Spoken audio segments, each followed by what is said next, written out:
In today's video, I'm going to teach you how to connect USPS to Shopify, ensuring that your online store is seamlessly integrated with this popular shipping service. Whether you're new to Shopify or just looking to enhance your store's shipping capabilities, this guide will walk you through the process smoothly and efficiently. To begin, make sure you're logged into your Shopify account. It's crucial that you have access to your admin dashboard, as that is where we'll manage the integration. Once logged in, navigate to the Settings option at the bottom left of your dashboard. Clicking Settings opens up a plethora of options, each designed to help you customize your store to suit your business needs. Next, from the Settings menu, head over to the Shipping and Delivery section. This is where you'll manage all things related to how your products reach your customers. Once you're in the Shipping and Delivery section, locate the shipping rates at checkout area.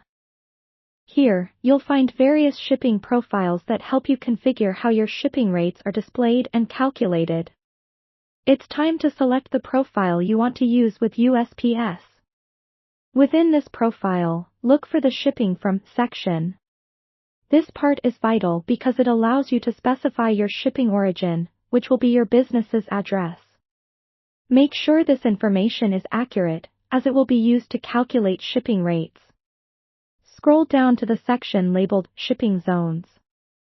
Within this area, you will see options to add different regions. You should see an Edit button next to each zone. Click Edit to add USPS as one of your shipping carriers. This integration is going to make sure that customers see real-time rates during checkout, which is an attractive feature for any shopper. Now, we're getting into the actual integration with USPS. Scroll to the Carrier Calculated Rate section. Here, you have the option to add a rate. When you select Add Rate, a dialog box will appear.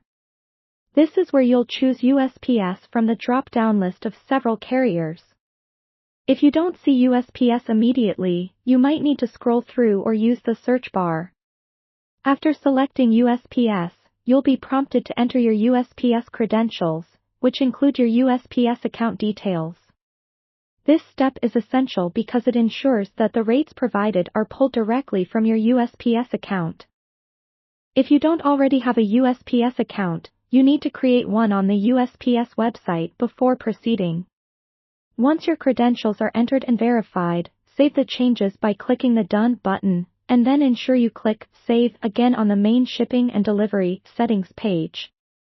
This step will apply all changes you've made. Congratulations, you've now successfully connected USPS to your Shopify store. By following these steps, you ensure that your customers have the most accurate shipping information, which can enhance their shopping experience and potentially increase your sales. Thank you for watching, and see you in the next video.